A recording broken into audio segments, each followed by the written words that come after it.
사랑하여 주시는 참 사랑이신 예수님의 이름으로 기도드렸습니다. 아멘.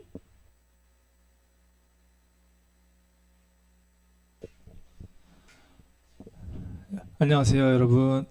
안녕하세요. 네, 오랜만에 또 이렇게 찬양의 자리를 통해서 하나님께 기쁨으로 찬양했으면 좋겠습니다. 우리가 지난주에도 찬양 특강을 통해서 우리가 하나님 어떻게 찬양해야 되는지, 하나님께 어떤 마음으로 어떻게 나가야 되는지 배웠는데, 오늘 우리가 이 시간 새 곡 찬양을 통해서 먼저 하나님을 찬양하고 하나님을 인정하고 하나님을 높여드리는 마음으로 오 주여 나의 마음으로 하나님께 나아가도록 하겠습니다.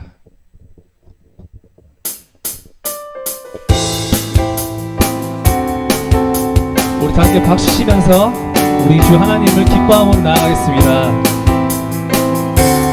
오 주여 나의 마음이, 오 주여 나의 마음이 주께로 정해졌으니 나는 주 찬양하리라. 깨어라 나의 영혼아, 바와 수금 들어라. 이 새벽에 내가 찬양. 다시 한 번 더 처음부터. 오 주여 나의 마음이, 오 주여 나의 마음이 주께로 정해졌으니 나는 주 찬양하리라. 깨어라 나의 영혼아, 바와 수금 들어라. 이 새벽에 내가 찬양하리라. 멜로디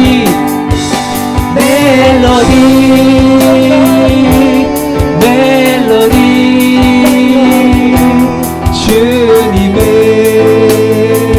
나의 노래.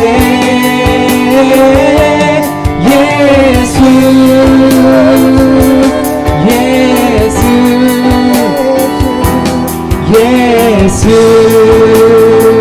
찬양. 다시 한 번 더. 오 주여 나의 마음이, 오 주여 나의 마음이 주께로 정해졌으니 나는 주 찬양하리라. 깨어라 나의 영혼아, 이 바와 수금 들어라. 이 새벽에 내가 찬양. 멜로디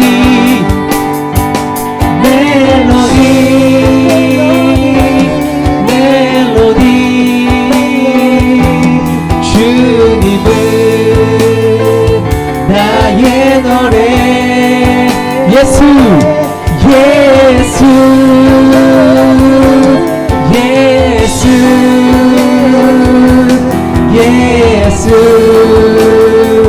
찬양. 오 주여 나의 마음이, 오 주여 나의 마음이 주께로 정해졌으니 나는 주 찬양하리라. 아멘. 깨어라 나의 영혼아, 비파와 수금 들어라. 이 새벽에 내가 찬양하리라. 멜로디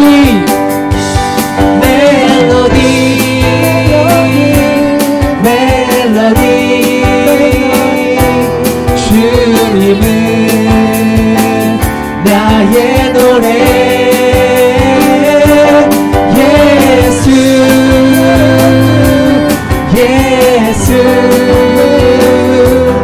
예수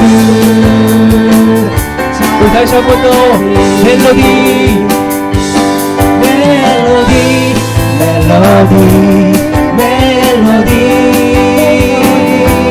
주님은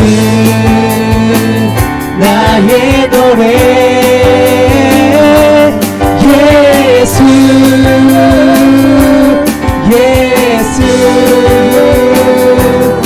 예수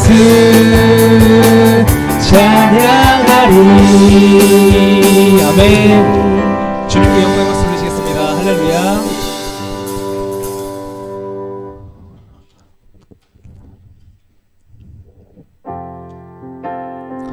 우리를 부르신 오직 예수 그리스도 주님의 이름을 높여드리며 이 시간 이렇게 찬양하며 나가겠습니다. 약할 때 강함 대신에, 약할 때 강함 대신에 나의 보배가 되신 주 나의 모든 것. 주 안에 있는 보물을 나는 포기할 수 없네. 주 나의 모든 것. 약할 때 강함 대신, 약할 때 강함 대신에 나의 보배가 되신 주 나의 모든 것. 주 안에 있는 보물을 나는 포기할 수 없네. 주 나의 모든 것. 예수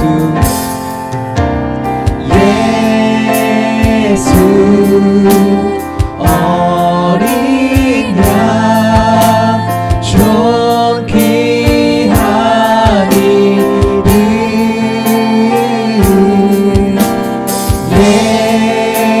예수 어린 양 존귀. 우리 다같이 처음부터 우리 입술로 고백하며 나아가겠습니다. 약할 때 강함 대신에 나의 보배가 되신 주 나의 모든 것. 주 안에 있는 보물을 나는 포기할 주 나의 모든 것. 주 나의 모든 것. 예수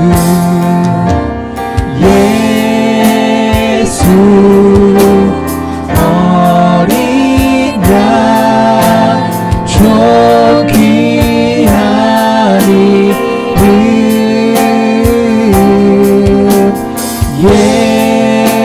예수 어린 양 존귀한 이. 십자가 죄사하셨네. 십자가 죄사하셨네. 주님의 이름 찬양해. 주 나의 모든 쓰러진 나를 세우고, 쓰러진 나를 세우고 나의 빈잔을 채우네. 주 나의 우리 다시 한 번 더 주님께 찬양하겠습니다. 십자가 죄사하셨네. 십자가 죄사하셨네. 주님의 이름 찬양해. 주 나의 모든 것. 쓰러진 나를 세우고 나의 빈잔을 채우네. 주 나의 모든. 예수 어린 양. 예수 어린 양 존귀한 이름. 예수 어린 양 존귀한. 우리 다시 한 번 더 예수 어린 양. 예수 어린 양. 주님을 찬양합니다. 주님을 송축합니다. 예수 어린 양. 예수 어린 양 존귀하니. 내 영혼 거룩한, 내 영혼 거룩한 은혜를 향하여 내 내 마음 완전한 하나님 향하여 이곳에서 바로 이 시간 하나님을 예배합니다. 우리 이렇게 주님께 나아가겠습니다. 나는 하나님을 예배하는, 나는 하나님을 예배자입니다. 예배자입니다. 내가 서 있는 곳 어디서나, 내가 서 있는 곳 어디 하나님을 예배합니다. 하나님을 우리 다시 한 번 더 고백하며 나는 하나님을 예배하는, 나는 하나님을 예배자입니다. 예배자입니다. 내가 서 있는 곳, 내가 서 있는 곳 그 어디서나 하나님을 예배합니다.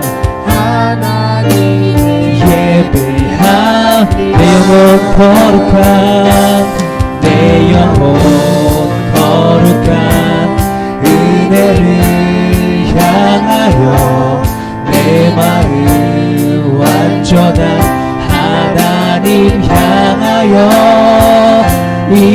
이곳에서 바로 이 시간 하나님을 예배하니 내 영혼 거룩한 은혜를 향하여 내 마음 완전한 하나님 향하여 이곳에서 바로 이 시간 하나님을 내 영혼 거룩한, 내 영혼 거룩한 은혜를 향하여 내 마음 완전한 하나님 향하여 이곳에서 바로 이 시간 하나님을 우리 마지막으로 우리를 완전케 하신 주님의 이름, 내 영혼 거룩한, 내 영혼 거룩한 은혜를 향하여 내 마음 완전한 하나님 향하여 이곳에서 오늘도 우리를 완전하게 하시고 우리를 거룩하게 하실 오직 하나님을 예배하며 나아가겠습니다. 오늘 이 시간 예배를 위해서 기도함으로 나아가겠습니다. 주님 감사합니다. 오늘 이 시간 우리 거룩하신 하나님의 놀라운 은혜와 사랑을 이 시간 예배를 통하여서 주님께 보태며 나아갑니다. 마지막 주님의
같이 사도신경으로 우리의 신앙을 함께 고백하겠습니다. 전능하사 천지를 만드신 하나님 아버지를 내가 믿사오며 그 외아들 우리 주 예수 그리스도를 믿사오니 이는 성령으로 잉태하사 동정녀 마리에게 나시고 본디오 빌라도에게 고난을 받으사 십자가에 못 박혀 죽으시고 장사한 지 사흘 만에 죽은 자 가운데서 다시 살아나시며 하늘에 오르사 전능하신 하나님 우편에 앉아 계시다가 저리로서 산자와 죽은 자를 심판하러 오시리라.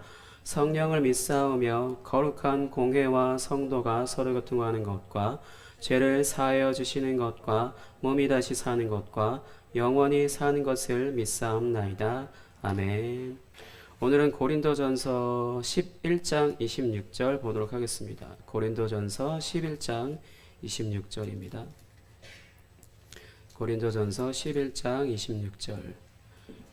오늘부터 다음 주까지 성찬 설교를 하고요. 그 교회가 전체적으로 모든 부서, 모든 예배 다 성찬 사경회로 하는 걸로 저희가 결정이 됐고, 그래서 저희가 지금 지난 수련회 그 말씀 이후 그것을 저희가 하던 중이지만 교회 전체적인 그런 질서에 따라 성찬 설교로 성찬 사경회를 하기로 했고요. 그래서 이번 주, 그다음 다음 주까지 성찬 설교를 하고 그 다음 주 10월 8일 성찬식 때 연합으로 해서 참여하실 분 참여하시고 참관하시는 분들은 참관하시는 걸로 이제 예배가 진행되기로 결정되어 있습니다. 고린도전서 11장 26절 같이 읽겠습니다. 시작. 너희가 이 떡을 먹으며 이 잔을 마실 때마다 주의 죽으심을 그가 오실 때까지 전하는 것이니라. 아멘. 그래서 이제 성찬과 관련해서 우리가 성찬을 왜 하냐, 어떤 퍼포먼스냐, 아니면 그냥 뭐 갑자기 간식 타임이냐, 뭐 이런 생각들을 그냥 아무 생각 없이 참여하는 거냐, 뭐 내가 누구나 참여할 수 있냐, 뭐 이런 여러 가지 생각들을 하실 수 있을 텐데, 성찬식은 딱 분명히 구별된 사람만 성찬에 참여할 수 있고요. 그래서 세례교인과 입교, 그러니까 세례를 받으신 분, 그 다음에 입교를 하신 분. 세례를 받았다라고 하는 것은 일단 먼저 학습을 받고, 그 다음에 18세가 되어서 세례 교육을 받아서 세례식을 하신 분이 이게 세례교인인데, 그렇게 세례를 받으신 분이 이제 참여하신다는 거고, 입교를 하신 분이 참여한다는 것은 어릴 때, 태어날 때부터 모태신앙이었기 때문에 엄마 뱃속에서부터 교회를 다녔다 해서 모태신앙이거든요. 근데 요새는 모태 이래서 모태신앙이라고 하는 말이 웃기지도 않는 말인데, 웃기지도 않은 말이지만 정말 기분 나쁘게도 거의 대부분 다 그게 모태 하는 이게 진짜 그래서 모태신앙인 것처럼 그렇게 돼버려긴 했거든요. 어쨌든 그런 분들이 모태에서부터 신앙을 가지신, 진짜 신앙을 가졌다라기보다 엄마로부터 그냥 신앙 안에서 살았다는 거죠. 그걸로 인해서 유아 세례를 받으신 분이, 세례는 일생에 딱 한 번밖에 줄 수가 없기 때문에 유아 세례를 받으신 분이 이제 어떤 입교 교육이라는 걸 해서 하나의 교회에 가입했다라고 해서 입교라고 하는 거거든요. 그래서 입교 교육을 받고 입교를 받으신 분이 이제 성찬에 참여할 수 있는 것입니다. 세례교인이나 입교인이나 똑같이 동등한 조건이지 누가 더 높고 낮고 그런 건 없어요. 어쨌든 성찬식은 그렇게 구별된 사람, 그러니까 말 그대로 진짜로 믿음이 있고 믿는 사람, 그러니까 거듭났고 그래서 믿음이 있는 그 사람이 참여하는 것인데, 성찬식이라고 할 때 크가지 두 가지가 저희가 늘 그 기억을 해서 나눌 수가 있어요. 첫 번째는 기억이고요, 두 번째는 기대입니다. 그래서 지난번에 성찬 관련 설교했을 때 이거에 대해서 잠깐 제가 설교를 했어요. 그 부분에 있어서 오늘은 기억하다에 관련해서 말씀을 전하도록 하겠습니다. 그러니까 우리가 기억한다라고 하는 말을 사용할 때 보통 어떨 때 쓰냐, 내가 이걸 잊지 않고 기억하겠다. 거의 대부분 기억한다 이 말이 되게 좀 살벌한 건, 너가 나한테 한 짓 안 잊을 거다, 뭐 이런 식으로 기억을 좀 더 많이 쓰잖아요. 기억할게, 뭐 이렇게. 그래서 이런 말하면 좀 무섭죠. 근데 뭐 그런 부분에 있어서 그렇게 잘 사용하지만, 또 한 가지 우리가 기억한다라는 단어에 대해서 굉장히 좀 의미가 있고 무게가 느껴지는 사건이 있었는데, 그게 뭐냐면 세월호 사건으로 인해서 그 굉장히 가슴 아픈 일이 벌어졌고, 그거를 우리가 뭐 말 그대로 뭐 진상규명이니 뭐니 해가지고 그 부분 때문에 사실 우리가 이들을 잊지 않고 기억한다 이런 표현들을 쓰잖아요. 그래서 그 부분에 있어서 이 기억한다라는 단어를 그때 이 세월호 사건을 통해서 이거를 사용할 때 뭘 기억하냐, 그 희생자들을, 그 희생자들을 기억하고 이 사건을 기억하고 희생자들의 이름을 기억하고 그리고 또 한 가지 그들이 얼마나 억울하게 죽게 되었는지에 대해서 기억한다라는 거예요. 이것을 잊지 않겠다라고 하는 그 마음으로 기억한다라는 말이 이제 본격적으로 조금 무게감 있는 말들로 이제 사용이 되어지죠. 그래서 이 세월호 사건의 희생자들을 우리가 잊지 않고 기억한다라고 말했을 때는 어떤 것들을 사실 동반되어야 되냐면 그냥 기억할게 이렇게 하고 그냥 싹 잊어버리는 게 아니라 그래서 다시 목사님이 이렇게 얘기하니까 아 맞다 세월호 사건이 있었지 이러면은 사실 이건 기억하는 게 아니에요. 늘상 그걸 기억하고 있고 그 이름을 기억하고 있어서 그게 뭐냐 어떻게 하냐면은 다시는 이러한 일이 반복되지 않게 내가 내 삶의 자리에서 노력을 해야만 그것이 진짜로 기억한다라는 거예요. 그냥 그 사람들이 얼마나 슬프게 죽었는지 그런 것들만 그냥 기억하는 것으로 끝나는 것은 반쪽이고요. 정확히 기억한다라는 말에 있어서 합당하게 사용한다는 것은 그걸 내가 정말로 잊지 않고 기억해서 이거를 가지고 이제 그러니까 예를 들어 세월호 사건이니까 근데 이런 사건이 다시는 일어나지 않게 내가 내 삶의 자리에서 어떻게 해야 될지 고민하고 그렇게 해서 내가 할 수 있는 만큼 그거에 대해서 열심히 그러니까 삶을 살아가는 것 그것이라고 할 수 있거든요. 그래서 다시는 이러한 일이 일어나지 않기를 그런 바라는 마음에서 벗어나지 않게 한다라는 거죠. 그냥 하나의 추억으로, 기억으로, 기록으로 이렇게 하는 게 아니라 이거에 대해서 내가 다시는 이런 일들이 우리 삶에 또다시 벌어지지 않도록 내가 내 삶의 자리에서 노력하고 하는 그런 부분들, 그 마음에서 벗어나지 않게 한다는 것입니다. 성경에서도 이와 같이 뭔가 우리가 비슷하게 기억해야만 하는 게 있어요. 잊어버려도 되는 게 아니라 방금 말씀드렸듯이 목사님이 무언가 얘기를 하니까 다른 누군가 뭔가 얘기를 하니까 이제 그거에 대해서 그제서야 아 맞다 그거 있었지 이런 게 아니라 늘상 계속해서 기억을 하고 있어야만 하는 것이 있어요. 그게 바로 성찬에서의 기억한다라는 의미입니다. 그럼 우리가 무엇을 기억해야 하는가? 그것은 바로 예수님께서 우리를 대신하여 죽으셨다라는 것. 그거를 기억해야 하는 겁니다. 당연히 그것을 믿으시기 때문에 이 교회에 와서 이 시간에 여러분들이 학원을 가지 않고 여기 와서 예배를 하고 하는 이런 선택을 한다는 것은 그것을 믿기 때문이잖아요. 맞죠? 그래서 입교 받은 거죠. 맞죠? 그래서 학습하신 거죠. 이거에 대해서 정말 믿기 때문에. 근데 계속 기억하세요?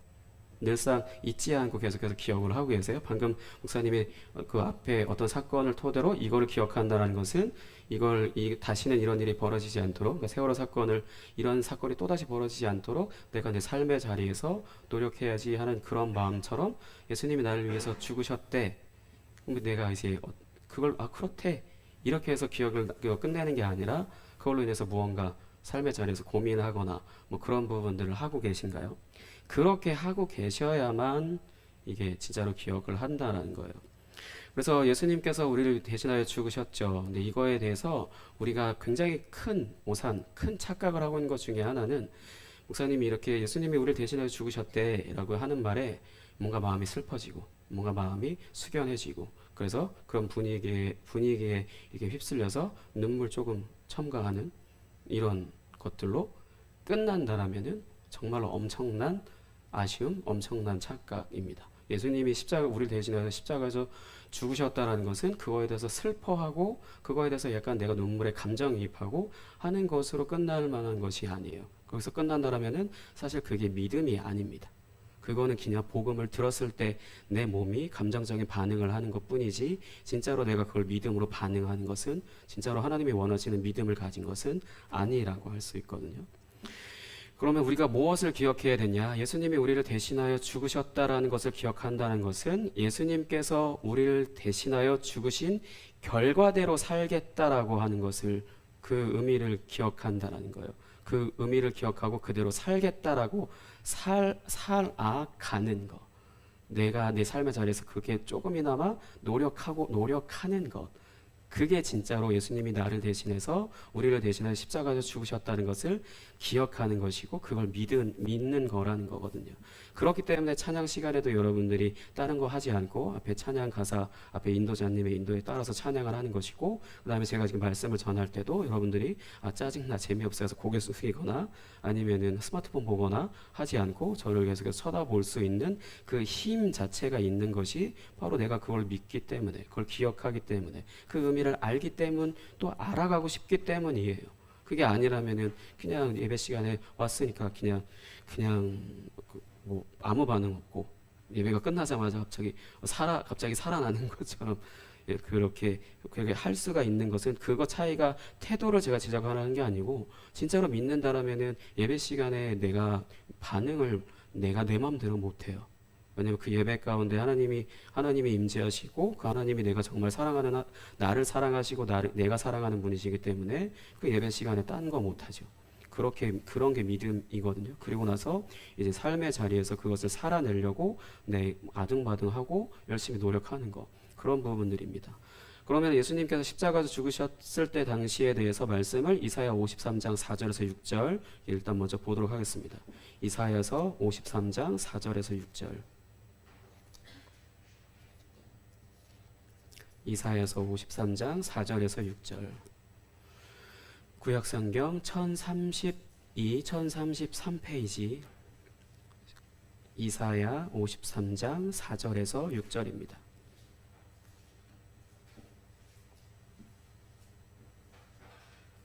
이사야 53장 4절에서 6절, 구약성경 1032페이지 이사야 53장 4절에서 6절. 제가 방금 말씀드린 대로 예수님이 정말 나를 위해서 죽으신 거 믿으시는 분들은 입술을 열어 소리를 내셔서 같이 읽도록 하겠습니다. 시작. 그는 실로 우리의 질고를 지고 우리의 슬픔을 당하였거늘 우리는 생각하기를 그는 징벌을 받아 하나님께 맞으며 고난을 당한다 하였노라. 그가 찔림은 우리의 허물 때문이요 그가 상함은 우리의 죄악 때문이라. 그가 징계를 받음으로 우리는 평화를 누리고 그가 채찍에 맞음으로 우리는 나음을 받았도다. 우리는 다 양 같아서 그릇 행하여 각기 제 길로 갔거늘 여호와께서는 우리 모두의 죄악을 그에게 담당시키셨도다. 아멘. 대표적인 예수님께서 십자가에서 어떤 고난을, 어떤 벌을 받으셔야 되는지에 대해서 좀 자세하게 쓰여진 구약에 있는 예언서에 쓰여져 있는 본문인데, 예수님이 실제로 받으신 십자가 형벌에 대해서 또다시 설명을 하도록 하겠습니다. 지난번보다 조금 더 추가했어요. 완벽하게 사실 그거를 계속해서 찾아보고 있거든요. 정말로 십자가 형벌이 무엇인지. 가장 먼저 뭘 당하냐? 고문을 당하십니다. 고문을 당하시는데 채찍과 같은 것들로 몸을 그러니까 채찍질을 당하시고 그 다음에 몽둥이 같은 것으로 구타를 당하십니다. 어디까지? 어차피 죽일 거니까 때려서 죽이면 아마 로마 군사가 대신 죽을 수도 있어요.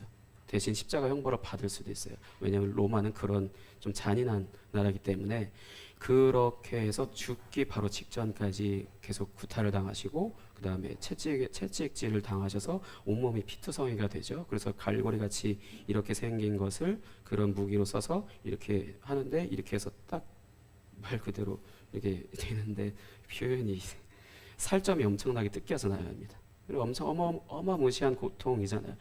어디까지 맞냐? 진짜 죽기 직전까지. 실수로 로마 군인이 죽이면 진짜로 로마 군인이 대신 그 나머지 형벌을 받아야 될 수도 있거든요. 그렇기 때문에 그 로마 군사도 진짜로 죽이지 않을 만큼 그냥 말 그대로 그냥 죽일 사람이니까 실컷 두들겨 패는 게 아니고, 그 로마 군인도 그걸 명령받았기 때문에 패는 거기 때문에, 명령받았기 때문에 채찍질하는 거기 때문에 표현을 좀 더 완화시켜야 되나? 그러기 때문에 계속해서 죽기 직전까지 때립니다. 왜냐하면 죽이는 것이 목적이 아니라 형벌이에요. 형벌, 십자가 죽음이라고 우리가 표현하잖아요. 예수님 십자가 죽으셨대. 그러니까 그냥 말 그대로 과정은 늘 생략하고 죽으셨대만 우리가 듣잖아요. 그러니까 죽음이 목적 같지만 물론 죽음은 결과이고요. 목적은 형벌입니다. 그 십자가 형벌이 그걸 다 당하셔야만 했거든요. 그리고 나서 머리에는 이제 가시면류관이라는 걸 써요. 엄청나게 가시들이 이렇게 가시나무 같은 것들이 이게 엮였을 거예요. 그렇게 해서 머리를 씌우게 되는데 그걸 이제 머리에 딱 착용을 하게 됐을 때는 이건 아마 예수님이 그 예수님이 고발당한 내용이 이스라엘의 왕이다 뭐 이런 표현으로 유대인들이 고발을 했기 때문에 자칭 유대인의 왕이다 뭐 이런 식으로 그렇게 말을 하고 다닌다 이렇게 얘기했기 때문에 가시 면류관이라고 하는 왕들이 쓰는 면류관을 가시로 만들어서 쓰여 드렸을 거예요. 그런데 이거는 어떻게 되냐면 지난번에도 말씀드렸듯이 땀이 좀 나거나 머리가 간지럽거나 하면은 이제 좀 이렇게 얼굴 근육을 이렇게 움직이잖아요. 얼굴 근육을 움직이면 이게 안으로 파고 들어가는 구조로 돼 있어요. 그렇기 때문에 진짜로 너무 그 물과 피를 쏟으신 뭐 이게 찬양도 있지만 성경 말씀에도 예수님이 물과 피를 다 쏟으셨다고 할 만큼 그렇게 고통스러운 순간에서도 움직이면 또 파고들기도 하고 그러니까 뭐 온몸은 이미 만신창이가 되어진 상태인데 예수님의 머리도 이제 그걸로 인해서 계속해서 그 찔리는 가지가 깊숙이 파고 들어가게 되는 거죠. 굉장히 잔인하죠. 그리고 나서 자신이 매달릴 십자가를 이제 로마 군사가 만들어 주면 그걸 가지고 이제 어깨에 짊어져서 자신이 매달릴 곳까지 짊어지고 갑니다. 실제 몸무게가 아니고 실제 무게는 70kg 정도 되는 무게예요. 그냥 걸어가는 것도 힘들 텐데 그걸 지고 가고 머리에는 가시 면류관이 쓰여져 있고 움직이는 것 자체가 그냥 서 있고 싶고 뭐 서 있어도 땀이 흐르면 안 되고 땀이 흐르면 고통스럽고 진짜 말 그대로 말로 다 설명할 수 없는 그런 고통이거든요. 그렇게 해서 70kg 정도가 되는 그 나무를 이제 자신이 매달릴 곳에 거기까지 끌고 가죠. 끌고 가서 짊어지고 가죠. 그리고 나면 이제 로마 군사가 그걸 이제 그곳에 세우죠. 세우기 전에 눕히죠. 눕히고 난 다음에 예수님을 그 위에다 죄인을 그 위에다 눕히거든요. 눕히고 나서 다리는 양쪽 다리를 이렇게 꼬게 해서 못 하나를 관통시켜서 그 다리는 그렇게 못으로 받고 손은 여기 급소가 있대요. 급소가 있는 곳에 찔러서 정확히 관통시켜서 이게 양손에 이렇게 딱 양팔을 벌려서 이런 구조로 십자가 모양으로 이렇게 구조로 거기 눕혀서 이렇게 못으로 받고 묶고 이제 세우죠. 세우고 나면 이제 거의 엄청나게 햇빛이 내려쬐을 거 아니에요. 내려쬐을 건데 이게 세우고 나서부터 햇빛의 공격을 받잖아요. 굉장히 뜨겁고 따갑고 막 할 거 아니에요. 이미 다 찢겨져서 막 그 피가 철철철철 흐르고 엄청나게 흉터가 나고 할 텐데 너무 그 바람만 불어다 부고 할 텐데 또 새들이 와서 또 이제 쪼기도 할 수도 있고 또 햇빛이 이렇게 너무 따가우니까 너무 그 상처난 곳에 너무 따가울 수도 있고 그런 부분도 있는데 이것도 굉장히 고통스럽지만 거기에 매달릴 때 아무것도 옷에 걸치지 않아요. 엄청난 수치심이죠. 그 부분에 있어서 머리끝부터 발끝까지 이제 심한 통증을 누리고 그러니까 심한 통증을 겪게 되면서 이제 또 배가 고플 거 아니에요. 그래서 배가 고픈 상태, 배가 고파지고 그러면 언제까지 매달려 있냐? 죽을 때까지요.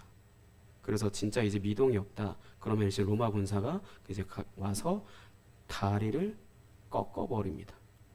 그냥 흔들어 보는 게 아니라 다리를 꺾는 걸, 다리를 부러뜨린다는 거예요. 그 다리를 꺾어 버려요. 꺾어 버려서 만약에 진짜 살아있는 사람은 움찔을 할 거 아니에요. 의식이 없다 하더라도. 근데 그게 아니라 진짜로 죽은 사람은 아무 미동도 없겠죠. 근데 다행히도 예수님은 다리를 꺾는 것은 로마 군사가 하지 않았는데 그건 구약에 있는 유월절 제사에서 그 동물의 뼈를 꺾지 않는다라고 하는 그 말씀 때문에 예수님은 그런 것들이 그렇게 되지 않고 로마 군사가 대신에 옆구리에 창을 찔렀죠. 창을 찔러서 죽었는지 살았는지 확인합니다. 그때 물과 피가 예수님의 배에서 물과 피가 옆구리에서 물과 피가 쏟아졌다고 이런 말씀도 있고요. 그렇게 해서 예수님이 결국은 죽으십니다. 이게 형벌이에요. 예수님이 벌을 받으셨어요. 예수님께서 왜 이런 벌을 받으셨을까요? 죄 없으신 분이 이 세상을 창조하신 분의 그러니까 하나님의 아들이라고 불리는 분이 왜 이런 형벌을 끔찍한 형벌을 받아야 되죠? 그 십자가 형벌이라는 것은 그냥 말 그대로 벌 중에 제일 심한 벌 중에 하나고 극악무도한 그 사회적으로 엄청나게 진짜 파렴치한들이나 받을 그다음에 정치 사범 아니면 뭐 반역자들 뭐 그다음에 뭐 엄청난 굉장히 말 그대로 그 죄질 중에 가장 죄질이 나쁜 사람만 당하는 것 중에 하나거든요. 근데 왜 예수님이 그걸 당하셔야 했을까요? 모르면 그냥 예수님이 우리 대신해서 죽으셨대 이렇게만 그냥 생각하고 그냥 이렇게 약간 슬픔 느끼다가 말 거 아니에요. 근데 그게 이제 나를 위한 것이었다라는 것을 이제 그게 믿어지게 되면 이제 그때부터 내 안에 믿음이 생겨지죠. 내 안에 믿음이 생겨져서 그냥 말씀대로 살고 싶어지고 하나님이 원하시는 삶을 살고 싶어지는 거거든요. 신명기 21장 23절 보겠습니다. 신명기 21장 23절.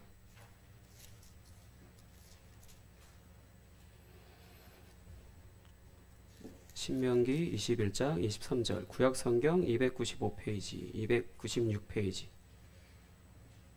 21장 23절. 295페이지.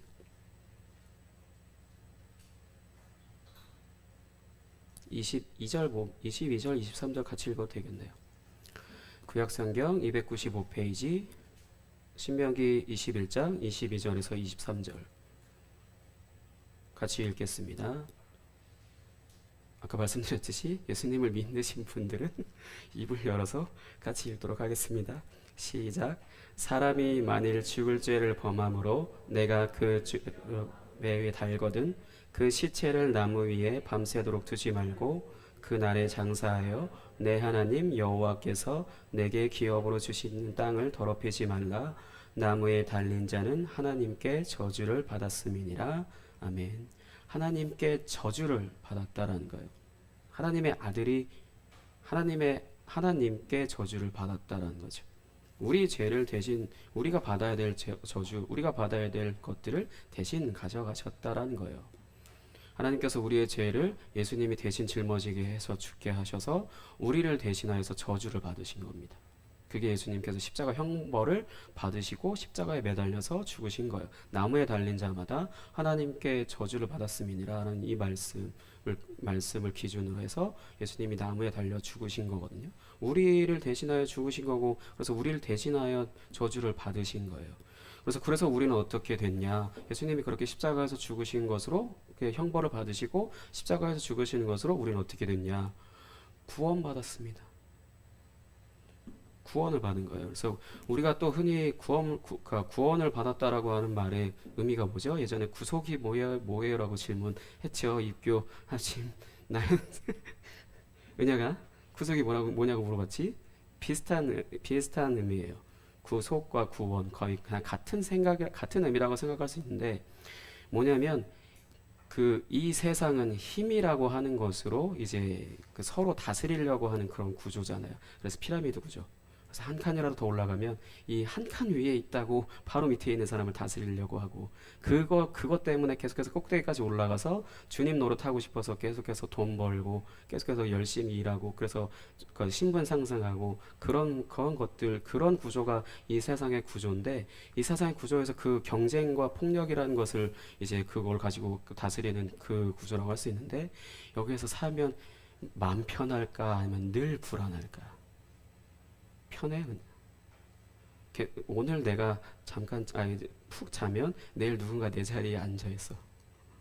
내가 그만큼 뒤처졌기 때문에. 그럼 오늘 잠 못 자지. 성적 1점이라도 떨어지면 좋은 대학 못 갈 수 있다라는 거에 늘 불안해서 근데 열심히 공부할 수밖에 없죠. 왜냐면 경쟁에서 밀리잖아. 너무 불안할 거 아니에요. 돈 조금 못 버는 걸로 인해서 내가 더 저 사람한테 무시당하면서 살 수도 있어요. 그러면 당연히 돈은 더 열심히 벌어야 되는 엄청나게 치열한 삶을 살 수밖에 없는 그 구조가 안 피곤해요? 굉장히 피곤할 것 같잖아요. 피곤하잖아요. 여러분들 지금 공부하는 건 재밌어요? 공부 열심히 해서 내가 그렇게 피곤하게 열심히 공부하잖아요. 그 부분에 있어서 근데 벗어나고 싶으면 어떻게 해야 돼요? 벗어나죠? 지금 내가 그 구조에서 벗어난다. 그럼 어떻게 해야 돼요? 학교 때려쳐야지. 학교에서 선생님한테 저 공부 안 할게요. 이러면 어떻게 돼요? 못 하잖아요. 그리고 어쩔 수 없이 계속 공부를 해야 되잖아. 어쩔 수 없이 살아야 되고 어쩔 수 없이 폭력과 경쟁 구도에서 살면서 똑같이 폭력과 경쟁을 받으면서도 나중에 똑같이 폭력과 경쟁을 가지고 사람을 다스리려 들고 이 구조 안에 안 피곤해요? 여기서 벗어나고 싶어도 못 벗어나죠. 여기서 벗어나게 해주셨다라는 게 구원이에요.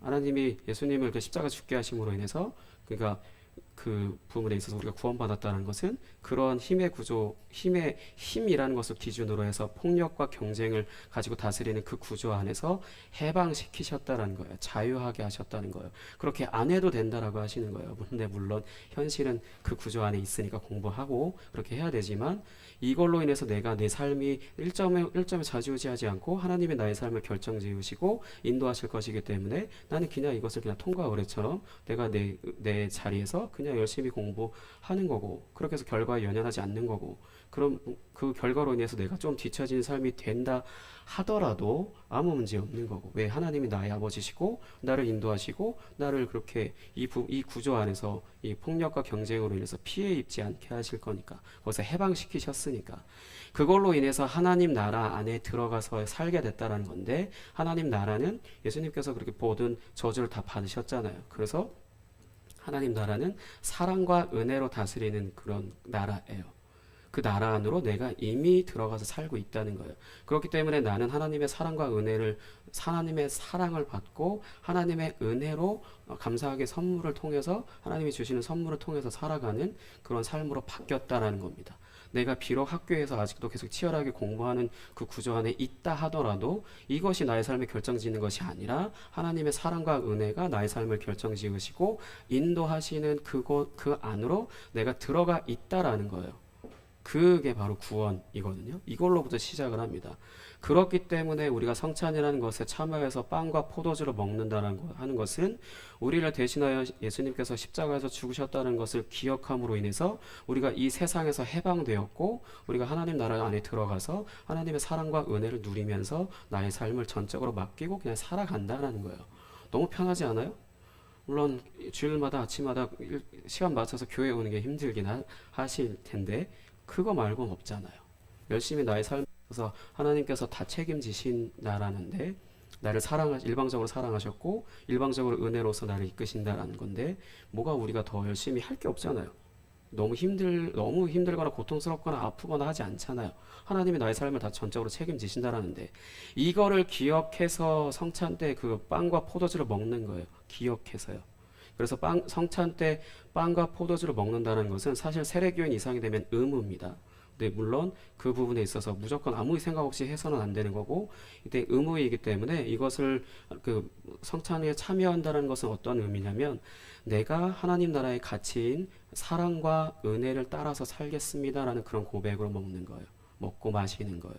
그리고 참여하지 않는다라면은 나 하기 싫어. 참여하지 않는다라면은 반대로 내가 그리스도로부터 끊어졌습니다. 라고 나 스스로 고백하고 그걸 선포하는 거예요. 난 주님과 상관없어요. 라고 얘기하는 거예요. 성찬이라는 것은 그래서 그런 의미로서 정말로 진정으로 예수님을 믿음으로 거듭난 사람 그렇게 해서 진짜로 믿는 그 그리스도인 교인이 아니라 그리스도인이 참여하는 거예요. 마지막으로 고린도전서 11장 27절부터 29절 읽고 마치도록 하겠습니다. 고린도전서 11장 27절에서 29절.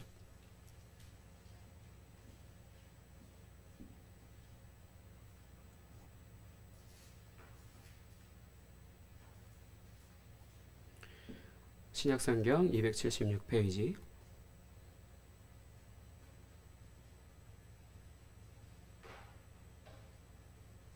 목사님이 약간 좀 얄미운 기질이 좀 있어서 성찬에 참여하시는 분들 읽어주실래요?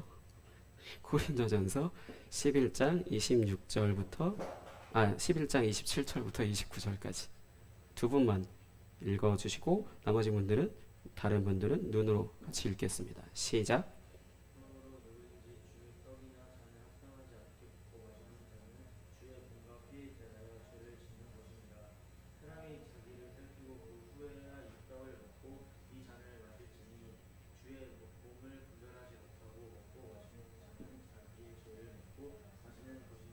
아멘.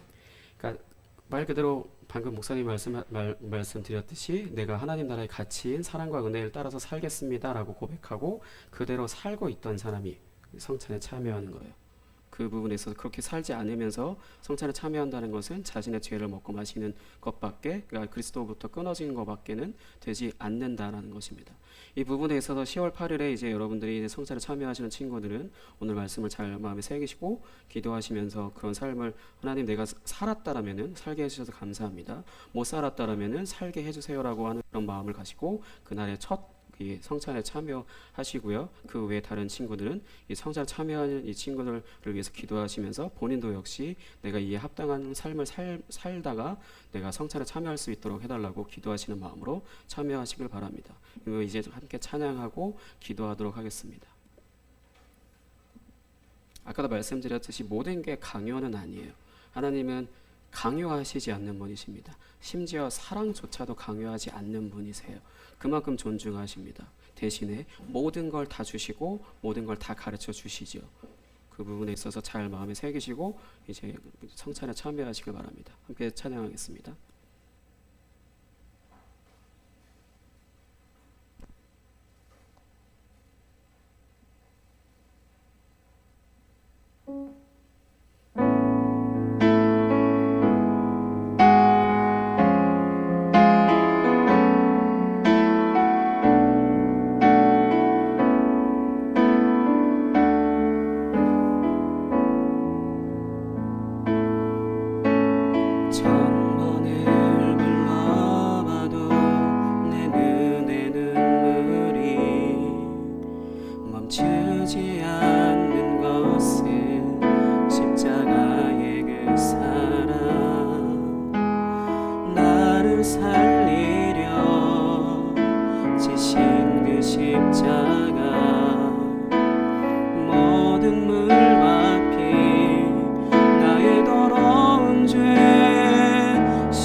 기도하겠습니다.